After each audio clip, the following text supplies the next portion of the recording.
Sir చెప్పండి. ఏదైతే ఉందో నిన్న జరిగిన కుప్పం బహిరంగ సభలో ఏదైతే ఉందో నారా చంద్రబాబు నాయుడు గారు తెలుగుదేశం పార్టీకి ఓట్లు వేయకపోతే మీ భర్తలకు అన్నం పెట్టొద్దు, ఇంట్లోకి రానియొద్దు అంటున్నాడు. చంద్రబాబు నాయుడు గారు గత ప్రభుత్వంలో అధికారంలో ఉన్నప్పుడు కూడా రోడ్లన్నీ మేమే వేసాము, మన రోడ్ల మీద నడవద్దని చెప్పండి వైసీపీ వాళ్ళని చెప్పడం జరిగింది. ఆ తర్వాత ఎలక్షన్లో ఆయనకి 2019లో రోడ్ల మీద చంద్రబాబు నాయుడు గారిని టీడీపీ వాళ్ళని నడవకుండా జనం ఓట్లేసి చేశారు.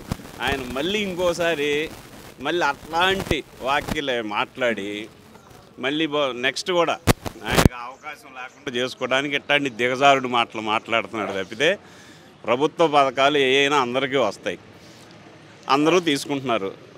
ఇప్పుడు మా జగన్మోహన్ రెడ్డి గారి పరిపాలనలో వైఎస్ఆర్ కాంగ్రెస్ పార్టీలో ఇంటి మీద టీడీపీ జెండా కట్టినోడికి కూడా పథకాలు ఇచ్చిన చరిత్ర ఎవరిదన్నా ఉందంటే వైఎస్ఆర్ కాంగ్రెస్ పార్టీకి ఉంది.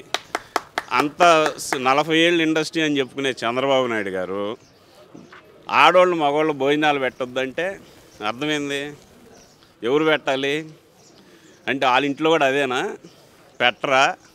అయ్యా బాబు గారు వయసు పెరిగింది, మైండ్ పోయినట్టుంది, లేకపోతే మాట్లాడేది పద్ధతిగా నలుగురిలో మీరు మాట్లాడే జనాన్ని రిసీవ్ చేసుకునేట్టు ఉండాలి, కానీ ఇతనికి పిచ్చెక్కిందా, వయసు రీత్యా మైండ్ పోయిందని జనం చెప్పుకునే మాటలు మాట్లాడొద్దని ఆయనకు తెలియజేయడం జరుగుతుంది. అదిగాక మరి గవర్నమెంటు సచివాలయాలు కానీ స్కూల్స్ కానీ వెళ్ళొద్దంటే ఏంది? మీకు ప్రతి గుండె చప్పుడు జగన్మోహన్ రెడ్డి ప్రతి పేదవాడికి ఏ పని ఉన్నా ఏ ప్రభుత్వ కార్యాలయానికి వెళ్ళినా జగన్మోహన్ రెడ్డిని తలుసుకునే పరిస్థితి ఉంది. ఆయనకు ఆ భయం పట్టుకుంది. ప్రతి మనిషి వైసీపీ కోటేయాలని ప్రతి మనిషికి గుండె చప్పుడు జగన్మోహన్ రెడ్డి అనే ఇప్పుడు ప్రజల్లో ఉంది నినాదం. అది ఎక్కడ వాళ్ళు ఏ ఆఫీసుకు పోయినా వైసీపీ బలంగా ఉందని తప్పితే వాళ్ళు టీడీపీ పార్టీ గురించి చెప్పుకునేది లేదు. ఏదో కులాలో మతాలో అని రెచ్చగొట్టి ఏదో జరిగిపోతుందని సృష్టించి గెలిచి ఆ ఎలక్షన్లో లబ్ధి పొందుదాం, ఇంకోసారి సీఎం చేద్దామనే తపన తప్పితే జనానికి ఏం చేద్దాం అనేది ఆయనకైతే ఇప్పటికీ లేదు. ఏం చేస్తాడో చెప్పలేని పరిస్థితి. పథకాల వల్ల రాష్ట్రం దివాలా తీస్తుంది అన్నాడు. ఈయనంట 2 ఇస్తాడంట. ఒకటి ఇస్తే విమర్శించావు, 2 ఎట్టిస్తావయ్యా? మరి జనాలు వింటున్నారు కదా అని చెబుతూ ఉన్నావు.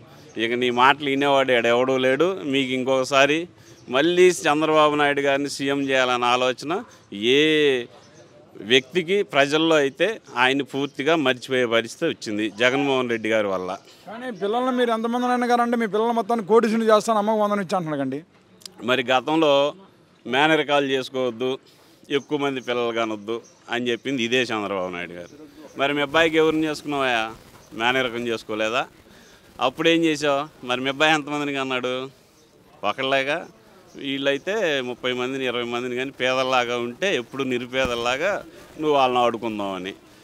వాళ్ళ పిల్లల్ని కనండి అంటున్నావు, కానీ మీ పిల్లల భవిష్యత్తును ఏం చూస్తాను?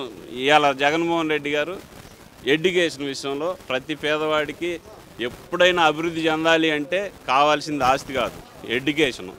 దాన్ని గుర్తించి మరి భారతదేశంలో ఎవరు చేయని విధంగా నాడు నేడు ద్వారా ప్రతి విద్యార్థి చదువుకోవాలి, ప్రతి పేదవాడు కార్పొరేట్ స్కూళ్ళకు ధీటుగా చదివించి వాళ్ళని ఒక అభివృద్ధి చేయాలనేది ఒక జగన్మోహన్ రెడ్డి గారి సంకల్పం.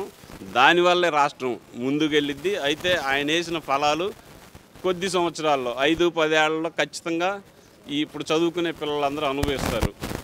కానీ బాబు గారు ఇవన్నీ ఇంకా నాటకాలు బూటకాలతోనే ఏదో ఇక మభ్యపెట్టి సీఎం అవ్వాలనే తాపత్రయం తప్పితే ఆయన జనాలకైతే ఏం చేసేది లేదు. గతంలో లాగా ఉత్తమ మాటలు చెబుతాడు, పనులు అయితే ఏం చేయలేడు.